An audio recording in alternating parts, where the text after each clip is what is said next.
जाखणगाव इथं विहिरीवर काम करताना पडून जखमी झालेल्या तरुणाचा उपचारादरम्यान मृत्यू. मान तालुक्यातील अंधळी येथील 22 वर्षीय तरुणाचा विहिरीवर काम करत असताना चक्कर येऊन दगडावर पडल्यानं गंभीर दुखापत झाली होती. या घटनेत जखमी झालेल्या तरुणाचा साताऱ्यातील रुग्णालयात उपचार सुरू असताना मृत्यू झाल्याची नोंद पुसेगाव पोलीस ठाण्यात अकस्मात मृत्यू म्हणून करण्यात आली आहे. याबाबत पोलिसांकडून मिळालेल्या माहितीनुसार उमेश धर्मेंद्र चव्हाण वय वर्ष 22 राहणार अंधळी तालुका मान जिल्हा सातारा हा तरुण दिनांक 7 जून 2026 रोजी दुपारी 12:30 वाजेच्या सुमारास मौजे जाखणगाव तालुका खटाव इथं विहिरीवर काम करत होता. यावेळी त्याला अचानक चक्कर आल्यानं तो खाली पडला. पडताना डोक्याला दगड लागून गंभीर दुखापत झाली. या घटनेनंतर उमेश चव्हाण याला उपचारासाठी सातारा येथील पल्स हॉस्पिटलमध्ये दाखल करण्यात आले होते.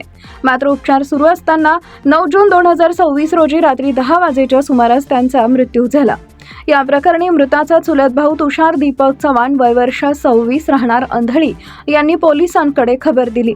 अंत्यविधीची प्रक्रिया पूर्ण झाल्यानंतर तक्रार देण्यासाठी पोलीस ठाण्यात येण्यास विलंब झाल्याचं नमूद करण्यात आलं. सदर घटनेची नोंद पुसेगाव पोलीस ठाणे अकस्मात मृत्यू क्रमांक 13/2026 42 कलम 194 अन्वये करण्यात आली असून मृतदेहाचे पंचनामा व शवविच्छेदन करण्यात आलं आहे. या घटनेचा पुढील तपास पोलीस नाईक SS महम्मने करत आहेत. आज न्यूजसाठी संदीप जठार, गोंदवले.